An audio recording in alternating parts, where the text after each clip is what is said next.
देख रहे हैं 4 पीएम और मैं हूं आपके साथ सिमरन। दोस्तों, कल तक दुनिया के थानेदार बन के घूम रहे थे। आज उनकी चीखें व्हाइट हाउस की दीवारों से बाहर आ रही हैं। डोनाल्ड ट्रंप जो सार्वजनिक मंचों पे खड़े होकर के दहाड़ रहे हैं कि ईरान खत्म हो गया है, ईरान घुटनों पे है, लेकिन आज हकीकत कुछ और ही बयां कर रही है। खबर है कि ट्रंप के सबसे बड़े चाणक्य और विशेष दूत स्टीव विटकॉफ हाथ जोड़ के तेहरान के सामने खड़े हैं कि साहब कोई तो सीज फायर करा दो, लेकिन तेहरान है कि सुनने को तैयार नहीं। आज की इस खास रिपोर्ट में इस पे खुलासा करने वाली हूं कि कैसे अमेरिका इस जंग के दलदल में ऐसा फंसा है कि उसे बाहर निकलने का रास्ता नहीं सूझ रहा है, और साथ ही बताएंगे कि कैसे ईरान ने मोसाद के 10 और खुफिया एजेंटों को धर दबोचा है।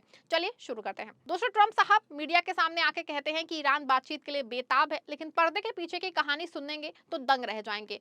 एक्सोइस की एक रिपोर्ट आई है जिसमें अमेरिकी अधिकारियों ने दावा किया है कि ईरान विदेश मंत्री अब्बास अराक्ची ने स्टीव विटकॉफ को मैसेज भेज के जंग रोकने की भीख मांगी है। लेकिन जैसे ये खबर आई, ड्रूप साइट न्यूज ने इस झूठ की धज्जियां उड़ा दी है। ईरानी अधिकारियों के हवाले से खबर आई है कि असलियत में जो है मैसेज जो है स्टीव विटकॉफ ने अराक्ची को भेजे थे।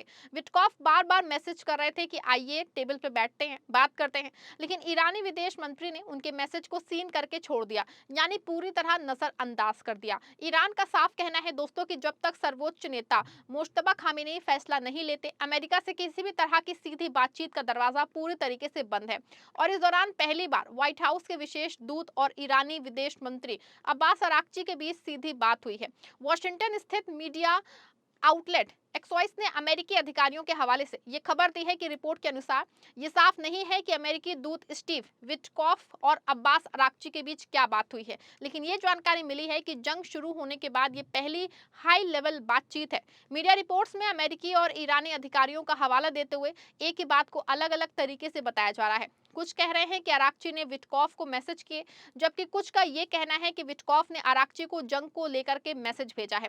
एक्सवाइस की रिपोर्ट में अमेरिकी अधिकारियों के हवाले से बताया गया है कि ईरानी विदेश मंत्री ने जंग खत्म करने के लिए स्टीव विटकॉफ को टेक्स्ट मैसेज किया। हालांकि एक और media outlet drop site news ने ईरानी अधिकारियों के हवाले से कहा है कि मैसेज स्टीव विटकॉफ ने अराक्ची को भेजे, लेकिन ईरानी विदेश मंत्री ने उनके मैसेज को नजरअंदाज कर दिया। अमेरिकी अधिकारियों का यह भी कहना है कि अराक्ची व्हाइट हाउस से बात करना चाहते थे, लेकिन अमेरिका उनसे बात नहीं कर रहा है। हालांकि किसी भी आधिकारिक सूत्र ने यह जानकारी नहीं दी है कि कितने मैसेज किए गए हैं और उसमें क्या बात हुई है। इस बीच ईरानी विदेश मंत्री अब्बास अराक्ची ने सोशल मीडिया प्लेटफॉर्म एक्स पे इस मुद्दे पे एक पोस्ट किया है।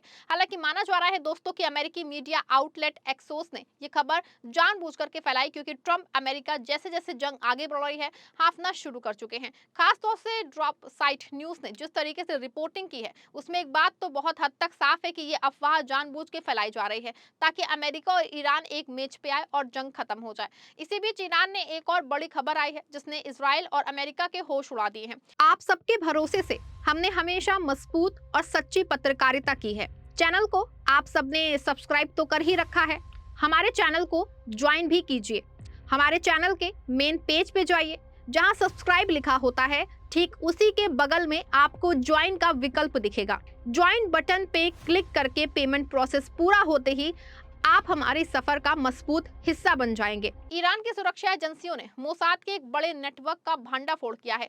खबर है कि 10 खुफिया एजेंटों को गिरफ्तार किया गया है जो ईरान के सैन्य ठिकानों और मिसाइल साइट्स की जानकारी लीक कर रहे थे। ये गिरफ्तारी साबित करती है कि ईरान न सिर्फ सरहदों पे लड़ रहा है, बल्कि अपने घर के अंदर छिपे गद्दारों और विदेशी जासूसों का भी फायदा उठा रहा है। मोसाद के आंख और कान काटे जा रहे हैं और यही वजह है कि अब इसराइल को सटीक लोकेशन नहीं मिल पा रही है। रिवॉल्यूशनरी गार्ड का दावा है कि उत्तर पूर्वी इलाके में 10 विदेशी नागरिकों को जासूसी के आरोप में गिरफ्तार किया है। तस्नीम समाचार एजेंसी के अनुसार इन लोगों पे संवेदनशील जगहों की जानकारी जुटाने और संभावित ऑपरेशन की तैयारी करने का आरोप है। रिपोर्ट में गिरफ्तार लोगों की राष्ट्रीयता या उनकी गतिविधियों से जुड़ी ज्यादा जानकारी नहीं दी गई है। ट्रंप साहब दावा कर रहे हैं कि उन्होंने ईरान की 90% मिसाइलें तबाह कर दी हैं। अगर ऐसा है ट्रंप साहब, तो फिर अमेरिकी तेल कंपनियों के प्रमुख व्हाइट हाउस के चक्कर क्यों लगा रहे हैं? अमेरिकी तेल दिग्गजों ने ट्रंप को चेतावनी दी है कि अगर स्टेट ऑफ होर्मुज जल्द नहीं खुला तो वैश्विक अर्थव्यवस्था का जनाजा निकल जाएगा।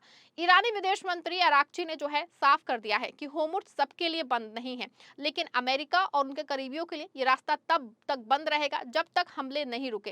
ट्रंप ने सोचा था कि वो एक अंतर्राष्ट्रीय गठबंधन बनाएंगे और होर्मुज़ को जबरदस्ती खोल देंगे। उन्होंने 2000 सैनिकों की तैनाती भी कर दी, लेकिन उनके दोस्तों ने नहीं उन्हें ठेंगा दिखा दिया। ट्रंप को उम्मीद थी कि नाटो उनके पीछे खड़ा होगा, लेकिन जर्मनी ने साफ कह दिया है कि ये नाटो की जंग नहीं है। जर्मनी ने अमेरिका और इजराइल को आईना दिखाते हुए कहा कि आपने ये युद्ध शुरू करने से पहले हमसे कोई मशवरा नहीं किया था, तो अब इसकी आग खुद ही बुझाइए। आज अमेरिका अकेले खड़ा है, बारूद खत्म हो रहा है, इजराइल के इंटरसेप्टर खाली हो चुके हैं और ईरान टस से मस होने को तैयार नहीं है। ईरान का कहना है कि जो है उसने ना तो सीजफायर मांगा है और ना ही बातचीत की जरूरत है, वो अपनी रक्षा करना बखूबी जानता है। एक्सपर्ट्स के मुताबिक ईरान की सेना ने होर्मुज़ स्ट्रेट पे अपने कंट्रोल का फायदा उठा के अमेरिका को एक लंबी और मुश्किल जंग में खींच लिया है। उन्होंने कहा है कि ईरान सीधे टक्कर की बजाय ऐसी रणनीति अपना रहा है जिससे वो धीरे धीरे दबाव बनाता रहे और समय के साथ विरोधियों के कमजोर कर सके। होर्मुज़ स्ट्रेट दुनिया के सबसे अहम तेल रास्तों में से एक है दोस्तों, और ईरान उसके उत्तरी हिस्से पे पकड़ रखता है। इसी वजह से वो दुनिया की अर्थव्यवस्था और अमेरिका पे दबाव बना सकता है। एक्सपर्ट्स का कहना है कि ईरान इस स्थिति का इस्तेमाल करके अपनी शर्तें मनवाने की कोशिश कर रहे हैं और जरूरत पड़े तो लंबे समय तक जारी रख सकता है। तेल की कीमत बढ़ के $153 प्रति बैरल तक पहुंच गई है, जो हाल ही के समय में सबसे ऊंचे स्तरों में से एक मानी जा रही है। इस बढ़ोतरी का असर दुनिया भर की अर्थव्यवस्थाओं पर पड़ रहा है, खास के उन देशों पे जो तेल के आयात पर निर्भर है।